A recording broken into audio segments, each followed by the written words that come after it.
नमस्कार गोल्डी जी। नमस्कार सर। आज आपको अपने साथ पाकर मुझे बड़ा अच्छा महसूस हो रहा है और उत्तर क्षेत्र सांस्कृतिक केंद्र की ओर से हम आपका आज स्वागत करते हैं। हमारा एक कार्यक्रम नई उम्मीद नई पहल, जिसमें ऑनलाइन कला महोत्सव ये हो रहा है और ये 1 महीने का कार्यक्रम है। आज कोरोना ने हमें इस महामारी ने हमें ऐसी जगह रोक दिया है कि हम लोग मिल नहीं पाते हैं जी। तो वर्चुअल काम भी काफ़ी हो रहा है। जैसा कि हमारे प्रधानमंत्री जी ने कहा है कि हम परेशानियों को अवसर में बदल दें, तो हमारा भी एक प्रयास है कि हम इस परेशानी को अवसर में बदलें और उसी के अंतर्गत ये 1 महीने का ऑनलाइन कला महोत्सव आरंभ किया है। इसमें हम हर रविवार को एक कलाकार की जीवन यात्रा के बारे में बात करते हैं। तो आप मूर्तिकार हैं और पूरे नॉर्दर्न रीजन में अकेली ऐसी महिला मूर्तिकार हैं जो बहुत अच्छा काम कर रही हैं। तो आपका ध्यान मूर्ति कला की ओर कैसे आ गया, जबकि माना यह जाता है कि ये पुरुषों की कला है, पुरुष इसके ऊपर पुरुषों का आधिपत्य है। तो आपके मन में ये विचार कैसे आया कि मूर्ति कला की ओर आपको जाना चाहिए? नमस्कार, मेरा नाम गुरमीत गोल्डी है और मेरा जो जन्म स्थान है वो चंडीगढ़ है जी। क्योंकि मेरे जो पिताजी थे वो कॉलेज ऑफ आर्ट चंडीगढ़ में थे जी। तो जब से मतलब होश संभाला मैंने तो उनके साथ कैजुअली कॉलेज में आना जाना रहा है। और वहाँ पे जो कलाकार या विद्यार्थी कुछ पेंटिंग्स करते थे, कोई स्कल्पचर्स कर रहे हैं या कोई ड्राइंग्स करते थे, यानी आर्ट से रिलेटेड कुछ भी वहाँ पे कोई भी एक्टिविटी चल रही थी तो उसको मैं देखा करती थी एक्चुअली। तो शायद तब मैं छोटी थी तो इतनी समझ में नहीं आती थी कि वो चीज़ क्या है, वो क्या कर रहे हैं, उसका मतलब क्या है। लेकिन हो सकता है कि वो चीज़ें अपने अंदर जाती हैं, क्योंकि जो आंखें देखती हैं वो मतलब हम चाहें या ना चाहें वो अपने दिमाग में और दिल तक वो चीज़ चली जाती है। जी। तो वही चीज़ें जो है जैसे जैसे मैं बड़ी होती हूँ तो वो भी साथ साथ मुझे क्लैरिटी मिलती है कि ये जो उस टाइम बचपन में देखा था। तो थोड़ा सा मैं ये भी बता दूं कि मेरे जो नानके और दादके हैं जी। वो विलेज में हैं, गाँव अच्छा। से हैं। जी जी। है ना। तो जैसे सबके ही होता है, हमारे नहीं होता। लाइक मैं ये नहीं कहूँगी कि हमारे घर में ही ऐसा था कि जब हम छोटे थे तो गर्मी की छुट्टियाँ पड़ती और सर्दियों की छुट्टियाँ पड़ती तो हम लोग सारी छुट्टियाँ या तो मैं अपने नानके होती थी या मैं अपने दादके हुआ करती थी। आपके नानके कहाँ थे? कुरुक्षेत्र के पास एक गांव है सर जी। संभालखी। संभालखी, हाँ हाँ जी। जी। तो वहाँ पे मेरे नाना जी का घर था, अभी भी है। और आपके दादके कहाँ होते थे? इधर है अपना नन्योला साइड है, अम्बाला के पास में ही पड़ता है। जी जी। तो बेसिकली आप हरियाणा से बेस्ड हैं? यस जी। लेकिन बस छुट्टियों में ही वहाँ आना जाना रहा, क्योंकि मेरे पिताजी यहाँ आ गए थे चंडीगढ़ में। ये कॉलेज ऑफ आर्ट पहले जैसे शिमला में था तो शिमला से इधर आया है, तो फिर हम लोग इधर ही हैं। तो मैं बात कर रही थी कि छुट्टियों में जैसे हम लोग गांव में जाते थे तो गांव में जो भी एक्टिविटी वहाँ चलती तो मेरा जो इंटरेस्ट है वहाँ से, आपने अभी स्कल्पचर्स की बात की जी। कि मेरा रुझान इधर कैसे आया। जी। पेंटिंग की तरफ था मेरा रुझान जी। लाइक ड्राइंग में भी था, मैंने खूब सारी ड्राइंग्स भी की है स्टार्टिंग में। लेकिन वो 3 डायमेंशनल देखने का मुझे, मतलब मेरी अपनी पर्सनल फीलिंग है कि जो स्कल्पचर का जो तीनों तरफ से हम लोग उसको देख सकते हैं, वो एक जैसे हम हैं, जैसे एक जीवन है। मुझे ऐसे लगता है कि उसमें लाइफ ज़्यादा है। जैसे मैं हूँ, आप हैं, सब लोग हैं, तो वो एक चलती फिरती एक कला है ना। तो मैं उस टाइप में उसको देखती हूँ। अच्छा, जो पेंटिंग में नहीं होती है। हाँ नहीं, अब तो 3 डायमेंशनल उसमें भी बहुत मतलब टेक्निकल चीज़ें आई हैं, उस टाइम में शायद इतना नहीं था। जी।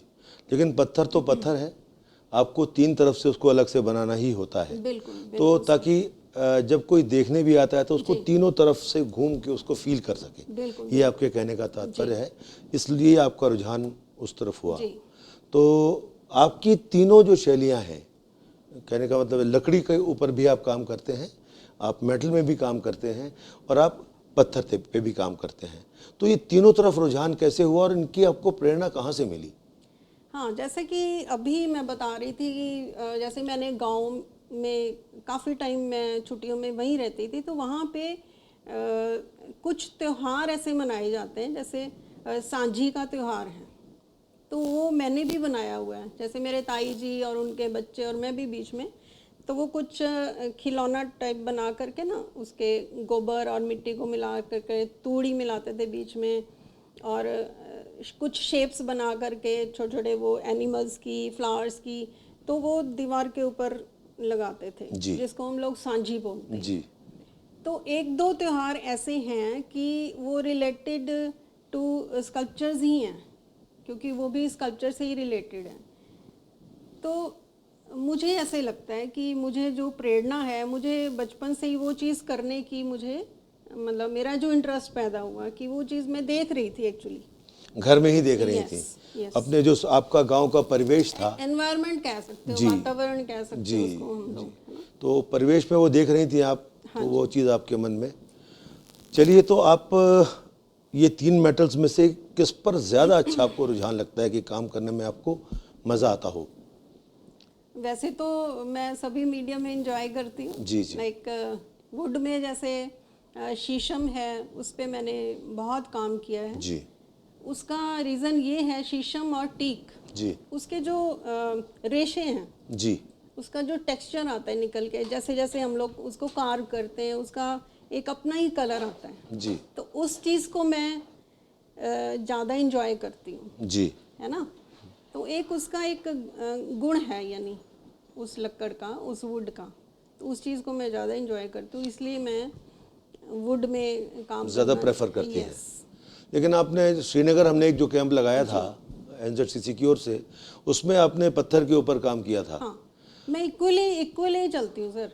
मेरा जो स्कल्पचर का जो रुझान कह लो, मैं मेटल में भी उतना एंजॉय करती हूँ। वो मीडियम अलग अलग हो गए, लेकिन जो विषय है वो सेम ही रहता जी। है ना?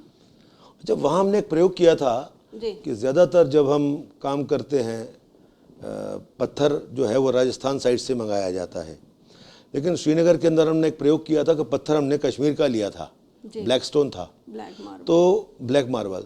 तो आपको ज़्यादा आसान काम करना किस पे लगा? इधर का स्टोन अच्छा है ज़्यादा या इधर का? तो दोनों तरफ में कश्मीर का जो स्टोन है, इस पे काम करना थोड़ा मुश्किल था या कुछ ऐसा महसूस हुआ आपको? ऐसे जो मकराना का स्टोन है, जी। उसमें भी बहुत ज़्यादा वैरायटी जी। है ना? अब जैसे उसके जो क्रिस्टल होते हैं, हम लोग ऐसे पहचानते हैं कि किस पे काम करना, जो जिसके मोटे क्रिस्टल होंगे उस पे थोड़ा सा हार्ड होता है जी। काम करना। जितने वो बारीक होते जाते हैं उतना फाइन मार्बल आता है। जी। तो चाहे ब्लैक हो, चाहे वाइट हो, चाहे ग्रे हो। अब जैसे कश्मीर की बात की है तो बहुत बढ़िया था वहाँ पे मार्बल, ब्लैक मार्बल था। जी। तो जगह अलग अलग हो सकती है, लेकिन उसका जो एक खूबी है वो सेम रहती है। जी। अब जैसे बैसलाना का जो है वो भी मार्बल, ब्लैक मार्बल, बिल्कुल प्योर मार्बल, कम निकलता है, लेकिन वहाँ का जो मार्बल है वो बहुत बढ़िया है। जी। उसमें काम करने का एक मज़ा है। जी। जी सर। अच्छा, इसमें आप बचपन से इस ओर आपका ध्यान रहा, तो कोई व्यक्ति विशेष ऐसा आप गुरु मानती हैं या आपके गुरु कौन है जिन्होंने आपको इस कला में इतना दक्ष किया? गुरु तो मैं अपने पिताजी को ही मानती हूँ, क्योंकि सबसे पहली जो प्रेरणा जो घर से ही शुरू होती है वो मेरे पिताजी हैं। क्योंकि मुझे ध्यान पड़ता है कि कोई भी कला हो, उसका एक सीड रहता है, उसका एक बीज होता है, जो भी फैमिली से हो या बाहर से, वो कोई भी व्यक्ति हो सकता है उस बच्चे के लिए। वो कोई दोस्त हो सकता है, कोई पड़ोसी हो सकता है, कोई उसका टीचर हो सकता है।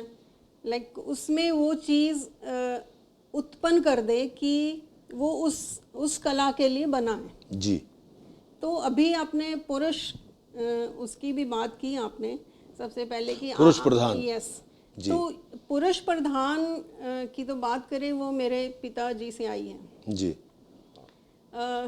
वो उनका जो व्यक्तित्व था, उनका जो चरित्र था, उनका जो कैरेक्टर था, वो मैं नहीं, सब लोग कहते थे, जो भी उनके अड़ोस पड़ोस या कुछ भी जिनको मैं बचपन से देखती आई हूँ, तो सबका यही कहना था कि बहुत संत आदमी हैं, सेंट हैं, बिल्कुल क्लियर हैं, बहुत बोल्ड हैं, यानी सबसे एक जो बात कहनी है वो कह दी, वो दूसरे को वही कहेंगे।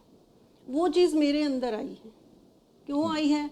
क्योंकि मुझे ध्यान पड़ता है कि जब हम छोटे थे, मेरी जो माता जी हैं वो हाउसवाइफ थी जी। हम 3 भाई बहन जैसे घर में थे, तो हमारा रूटीन था कि जैसे रात को खाना खाना है तो इकट्ठे खाना है, सुबह तो सब अपना अपना, बच्चे थे तो कभी भी खाना खाया जा सकता है।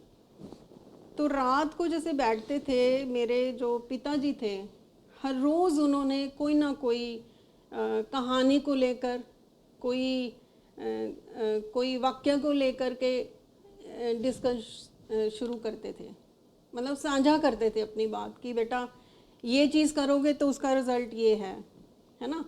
यानी कि उस टाइम शायद हमें नहीं वो चीज़ें समझ में आती थी, लेकिन अब जब हम बड़े हो गए हैं, उन चीज़ों का अर्थ समझ आ रहा है। यस, जी। हाँ, ये होता है। बिल्कुल। ये कुछ चीज़ें हम बचपन में लगातार सुनते हैं, वो उस वक्त हमें समझ में नहीं आती, लेकिन जब हम बड़े होते हैं और वो बातें ध्यान में आती हैं तो वो बातें खुलती चली जाती हैं। इसका ये मतलब था इसका। ये मेरे साथ भी होता है। बिल्कुल सर। तो बहुत अच्छा। और आप कहाँ कहाँ अपने ये कैंप लगाए हैं, और कौन सा ऐसा कैंप है जो आपके लिए बहुत यादगार कैंप है? वैसे तो सभी जो कैंप हैं वो यादगार होते हैं जी। क्योंकि इस कैंप में मैं बहुत इंजॉय करती हूँ। कैंप हो, वर्कशॉप हो, उसका रीज़न ये है कि जब मैं कॉलेज में थी तो हमारे उस टाइम में जो चोपड़ा सर थे, हमारे प्रिंसिपल थे, और हमारे जो लेक्चरर्स थे वो भी बहुत ऊंचे कलाकार है ना, जिनमें से प्रेम सिंह सर हैं, जैन सर हैं, गर्चा सर हैं, वीरेंद्र तनवर हैं, एक दो जो हैं वो अभी दिल्ली में शिफ्ट हो गए।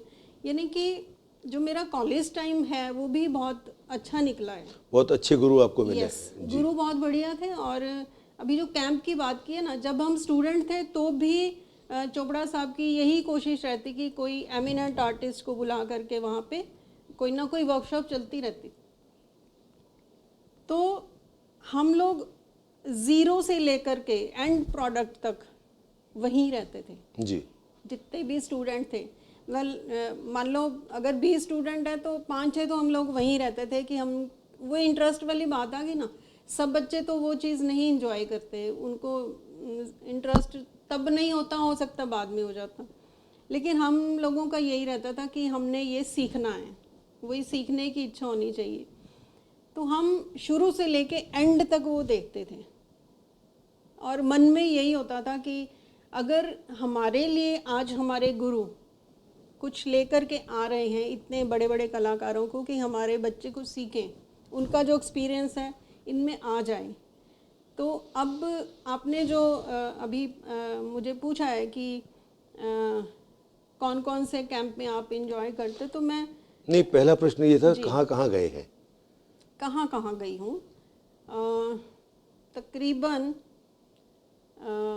नॉर्थ में तो सब जगह, जैसे लाइक शिमला, पटियाला, चंडीगढ़ तो अपना घर ही है, चंडीगढ़ है, दिल्ली है, और अभी मैं लास्ट ईयर में गुजरात में थी, अभी कश्मीर भी गई हूँ, है ना। तो इस तरह से काफ़ी, खजियार मिस कर गए आप? खजियार में गई हूँ जी। सो बहुत जगह करे हैं कैंप तो। जी।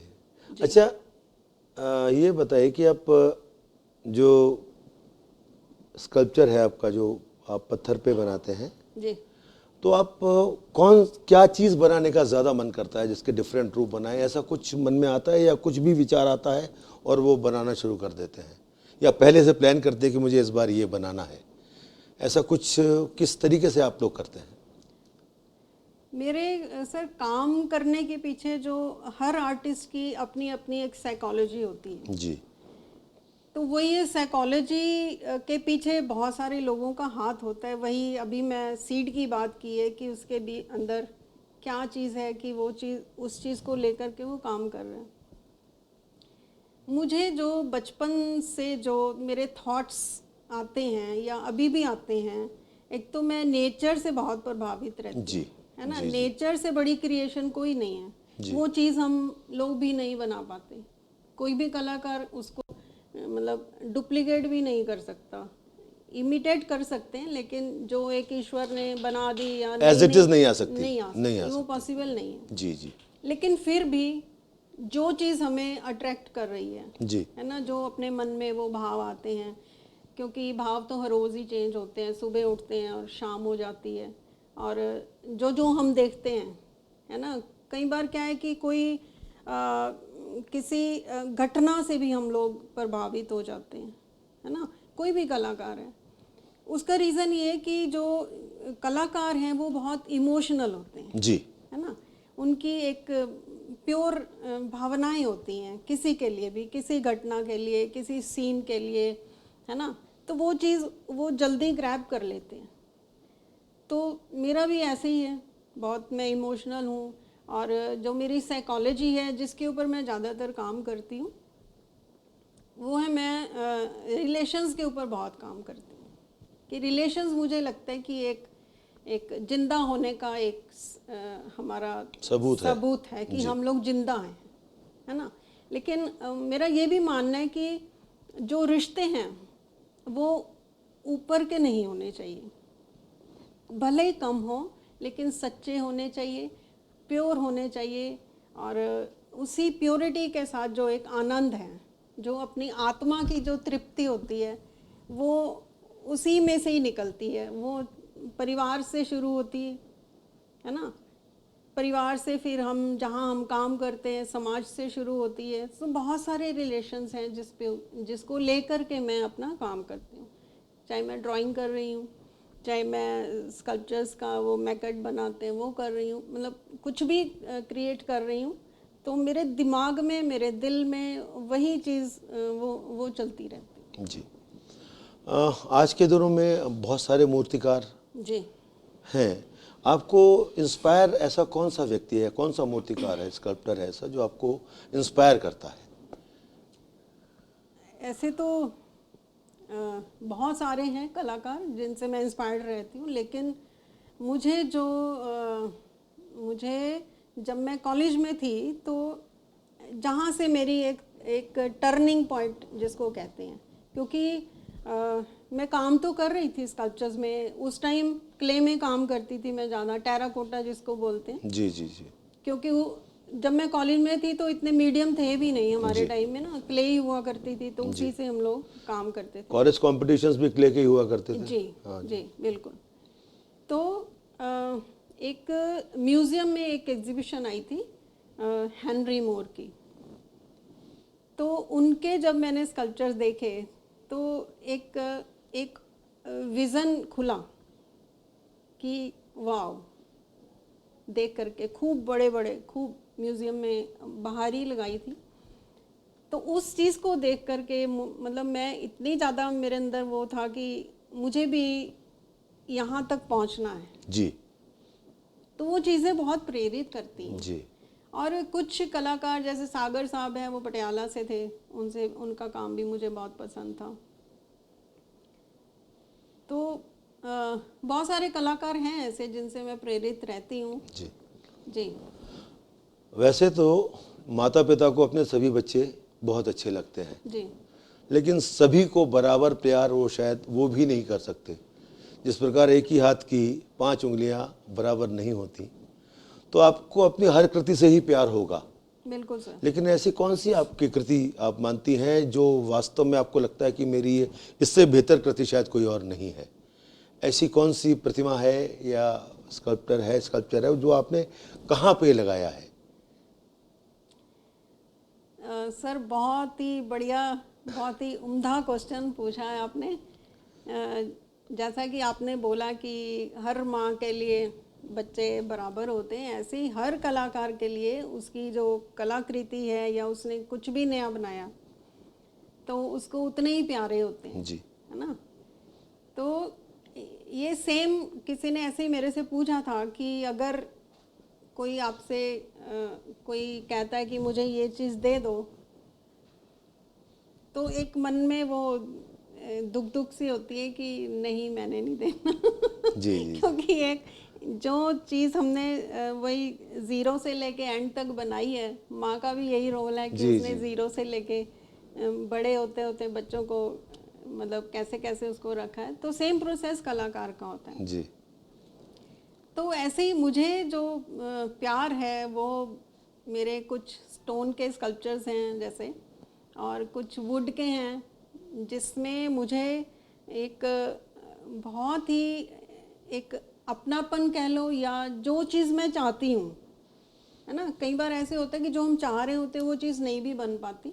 ये सबके साथ होता है कि एक थॉट आया और हमने उसकी ड्राइंग की, उसका जो भी प्रोसेस रहता है वो हमने करा, लेकिन वो जब एंड रिज़ल्ट होता है वो उससे भी बढ़िया भी आ सकता और नहीं भी आ सकता। लेकिन कुछ आकृतियाँ, कुछ हमारा काम ऐसा होता है कि जो हमने सोचा वो हो गया, डन।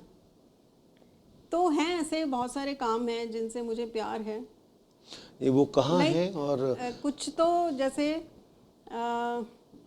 एक तो म्यूज़ियम में है सर, उन्होंने मतलब परचेज़ किया हुआ है मेरा काम। तो एक ये किसकी कलाकृति है, क्या क्या कलाकृति है वो? उसमें भी ग्रोथ दिखाई है मैंने, मतलब काफ़ी बड़ा स्कल्पचर्स है। कितने फुट पे है? स्कल्पचर है वो है कोई 4 फीट का है 4 फीट का है। जी। है तो टेराकोटा का है, मतलब वुड का नहीं है, क्योंकि पुरानी बात है, तब मैं वो मीडियम में काम नहीं करा करती थी। तो उसमें भी ह्यूमन फिगर्स हैं और उसमें मैंने ग्रोथ दिखाई है, क्योंकि उस टाइम मैं कॉलेज से निकली थी तो वही एक ऊंचाई की तरफ बढ़ने का हमारी सोच रहती है कि कैसे हमने भी स्टेप बाय स्टेप ऊपर जाना है। तो उसी चीज़ को लेकर के मैंने वो बनाया था, तो उनको अच्छा लगा, उन्होंने ख़रीदा फिर वो। तो ऐसे ही जो मेरा काम है, मेरी कुछ ड्राइंग्स थी सर, वो इधर माउंट व्यू में लगी हुई हैं, जी उनको काम अच्छा लगा, तो ऐसे ही चलता रहता है। शिमला म्यूज़ियम में है जैसे काम, जी। वहाँ भी है। तो काम आपने फिर देखा जाए तो सारे भारत में ही घूम घूम के किया है मोस्टली हाँ है जी। ना? जी, जहाँ भी मौका मिला। जी। अच्छा, अपने जीवन की कोई ऐसी घटना जो आपको बहुत मनोरंजक लगती हो, या कोई ऐसी घटना जो आपको मन को छू गई हो, ऐसे किसी घटना के बारे में अगर बताएंगे हम सभी को तो अच्छा लगेगा। सर बहुत सारी घटनाएं ऐसी होती हैं कि अगर वो छुए ना तो हम लोग आगे नहीं बढ़ सकते। जी डिपेंड करता है कि मैंने जो अपने पिताजी से सीखा कि लाइफ में कुछ भी हो जाए, कुछ भी हो जाए, उसको हमेशा मतलब कैसे करना है, उसका सोल्यूशन कैसे निकालना है। तो सॉल्यूशन को पकड़ के ही मैंने आगे काम किया। तो बहुत सारी घटनाएं हैं मुझे जैसे ध्यान पड़ता है कि एक कैंप चल रहा था, जी तो बहुत सारे आर्टिस्ट होते हैं उसमें। जी तो कोई नई टेक्निक से एक आर्टिस्ट ने कुछ काम किया था, जी तो एक क्यूरियोसिटी होती है कि मुझे ये पता करना है कि ये टेक्सचर कैसे आया, है ना। तो मैंने उनसे जाके पूछा कि सर बताएंगे ज़रा आपने ये टेक्सचर कैसे लिया, क्योंकि मुझे वो अच्छा लग रहा था। तो नहीं बताया उन्होंने कि आप लड़की हो, जी। आपसे ये नहीं होगा, आप कुछ और सोचो। मतलब मूर्तिकार बनना यस, आपके लिए ठीक नहीं है, हाँ, ये कहा उन्होंने। यस। तो वो चीज़ ना मुझे मतलब उस टाइम बुरी लगी, लेकिन वो ये कि इसका सोल्यूशन क्या है, मुझे ये करना ही है। मतलब कोई कह देता है ना जब, तो फिर ये लगता है कि कैसे नहीं हो सकता।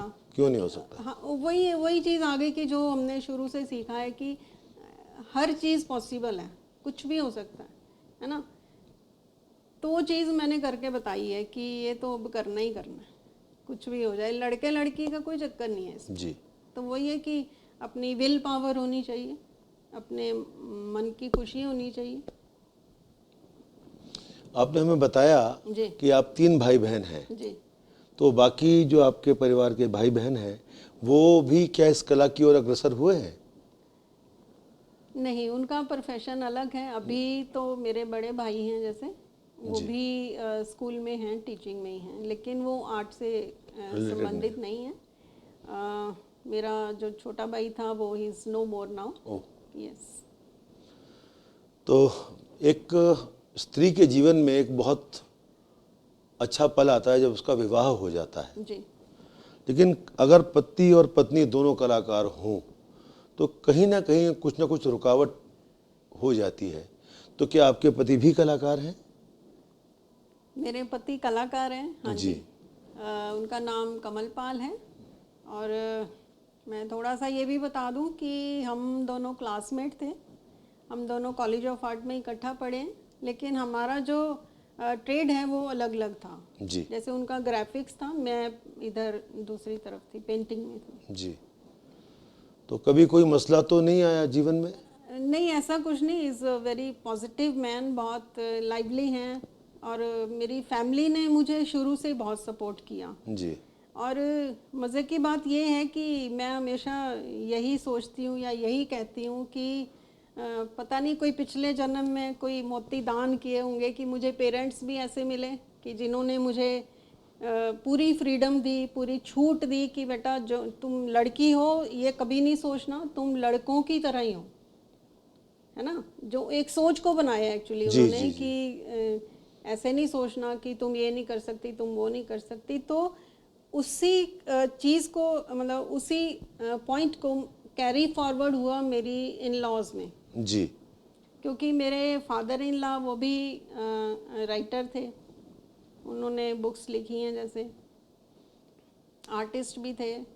और मेरे जो इन लॉज, मतलब जॉइंट फैमिली है जैसे, और ये हस्बैंड जैसे हैं वो 5 भाई बहन हैं, मेरे 2 सिस्टर इन लॉ हैं।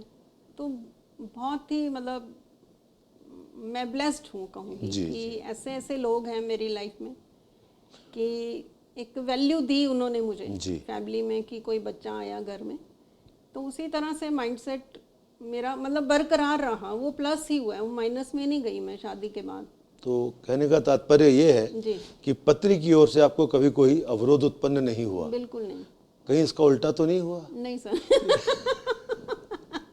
कि पति को अवरोध उत्पन्न हुआ हो?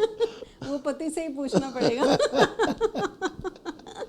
चलिए, बहुत अच्छा लगा आपसे जी मिलके आज, और भगवान से हमारी प्रार्थना है कि आपको दीर्घायु दे, आपको स्वस्थ जीवन दे, और आप इसी प्रकार जीवन भर कला की सेवा करती रहें।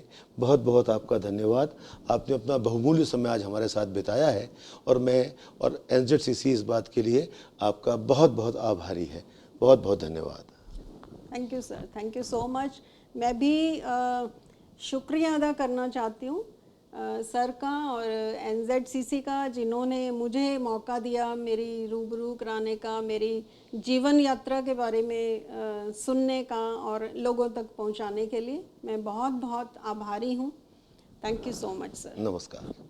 आपने अभी बताया कि आप पति और पत्नी दोनों ही कला की सेवा कर रहे हैं, तो आपके जो आने वाली या जो आपकी जनरेशन, जो देश का भविष्य, आपके बच्चे होंगे ज़रूर, और स्वस्थ होंगे, बिल्कुल सर। और बचपन से माँ बाप दोनों को ही वो करते हुए देख रहे हैं कि वो कला में सेवा कर रहे हैं कला की। तो क्या वो लोग भी इस प्रोफेशन में आना चाहते हैं, या वो भी कलाकार हैं?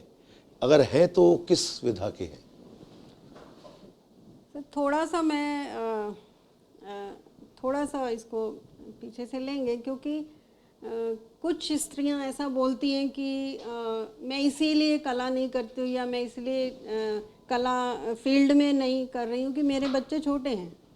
बहुत सारे लोगों का ये, मैं तो बहाना ही कहूँगी कि ऐसा रहता है कि मेरी फैमिली में ये हो रहा है, वो हो रहा है, ये हो रहा है, जब ये सब ख़त्म हो जाएगा तो मैं ये करूँगी। तो मेरा ऐसा नहीं था। मेरा शुरू से ही मतलब एक टाइम मैनेजमेंट जिसको बोलते हैं वो रहा है। जैसे मेरे जब बच्चे छोटे थे, बेटा सबसे पहले हुआ जैसे, तो जब वो छोटा था, जब वो सो जाता था तब मैं काम करती थी। तब मैं भले ही क्ले में ही काम चल रहा था, 90s की बात है, तो 90 में बेटा बॉर्न हुआ। तो जैसे जैसे वो बड़ा हुआ, बच्चा भी देखता है कि घर में घर का माहौल कैसा है और मेरे मम्मा पापा क्या क्या काम कर रहे हैं, है ना। तो मुझे ये भी ध्यान आ रहा है कि जैसे बच्चों के साथ बच्चे भी आते हैं घर में खेलने, तो जब बेटा छोटा था तो मैं क्या उसको कवर करके रखती थी प्लास्टिक उससे क्ले को। तो कोई बच्चा जैसे उसको हाथ, बच्चे हैं उनको आप रोक नहीं सकते, जी, लेकिन जी। बेटा रोक देता था उसको। जी छोटा था, लेकिन कोई बच्चा अगर उसको टच भी करता था तो उसको मना कर देता था कि इसको नहीं छेड़ना। वो तोतला बोलता था कि इसको नहीं छेड़ना, मेरी मम्मा ने बाया है मतलब ऐसे बच्चे जब बोलते हैं। तो जी अब जी बेटी छोटी है, दोनों अब बड़े हो गए हैं। बेटा भी टैटू आर्टिस्ट है, उसका अपना स्टूडियो है, जी इन चंडीगढ़ में ही है, 35 सेक्टर में। और बेटी भी इसी फील्ड में है, लेकिन वो थोड़ा और आगे है। वो NID से पास आउट है, नेशनल इंस्टीट्यूट ऑफ डिज़ाइन, जो पूरे भारत में एक ही है। अब तो और खुले हैं, खैर अभी 1-2 साल पहले, जी तो अहमदाबाद में है। तो जब उसने एडमिशन लेनी थी, वो कमिटमेंट वाली बात मुझे ध्यान आ रही है। वो चीज़ जो मेरे में है वो बच्चों में ऑलरेडी ट्रांसफ़र होती है, जैसे मेरे पेरेंट्स से मेरे अंदर वो ट्रांसफ़र हुई। तो जब उसने, बेटी ने 10th में थी, तो उसका रुझान मुझे पता था उसने इधर ही जाना है, मतलब आर्ट की तरफ ही जाएगी। तो उसको मैंने बोला कि कॉलेज ऑफ आर्ट दिल्ली में एडमिशन ले लो, या इधर अपना चंडीगढ़ में है इधर ले लेना। तो बोले कि नहीं, मैंने तो अहमदाबाद ही लेनी है, NID इज़ फाइनल। जी जी तो मैंने उसको हमेशा बोला कि सेकंड ऑप्शन हमेशा रखो, जी जी जी है ना। हमें भी यही सिखाया गया कि सेकंड ऑप्शन हमेशा लेके चलो। लेकिन वही है कि उसकी एक लॉ ऑफ अट्रैक्शन कह लो, जिसको हम सब लोग मानते हैं। ना भी माने तो क्या फ़र्क पड़ता है, सूरज ने तो निकलना ही है जी जी बिल्कुल किसी ठीक के बात। नाम मानने से तो सूरज ऐसा तो नहीं निकलेगा नहीं। लेकिन कुछ लोगों ने उस टाइम ये बोला कि इसको अगर इसने NID में जाना है, क्योंकि बहुत टफ है वहाँ पे कंपटीशन, तो इसको कोई ट्यूशन्स या ऐसे ग्रुप में डालो कि इसको थोड़ी सी और नॉलेज हो जाए। तो एक दो जगह हमने मालूम किया, लेकिन वो बात बनी नहीं। उसको भी, बेटी को भी लगा कि नहीं, ये तो मैं खुद ही कर लूँगी, उसने बचपन से देखा है। तो उसने क्या किया, उसने सारे जितने भी है ऑनलाइन वो सब निकाल करके पेपर खुद ही सॉल्व करे, हमें भी नहीं मालूम। तो सब कहने का मतलब कि सेल्फ कॉन्फिडेंस जो जी है जी वो जी बच्चों में भी आता है। जी जी तो वही रीज़न है कि उसने अपने आप ही, उसको कोई ट्यूशन नहीं, कोई गाइडेंस नहीं, कुछ नहीं लिया, लेकिन उसकी एडमिशन NID में हो गई। जी अभी लास्ट ईयर वो कन्वोकेट हुई, और अभी जो है फ्रीलांसर डिज़ाइनर है। वो अरे वाह। प्रोजेक्ट्स पकड़ रही है जैसे बड़े बड़े, तो अपनी टीम के साथ काम करती है। तो तो ये तो बहुत, हम सब ब्लेस्ड हैं सर हाँ जी हाँ जी, तो इस बहुत चीज़ अच्छी से बात है कि वक्त के साथ साथ अपने आप को बदल कर भी वो आर्टिस्ट ही है। बिल्कुल बिल्कुल तो बहुत अच्छा लगा। जी। आपको हमारी याद रहे, थैंक यू आपको sir, thank you Uttar so much. क्षेत्र सांस्कृतिक केंद्र याद रहे, इसलिए आपको हम अपनी ओर से एक स्मृति चिन्ह भेंट कर रहे हैं। और ये हमें ऐसा विश्वास है कि आपको पूरे जीवन हमारी याद दिलाता रहेगा। Thank you so much sir, आपकी दुआएं, आपकी ब्लेसिंग्स, धन्यवाद, शुक्रिया।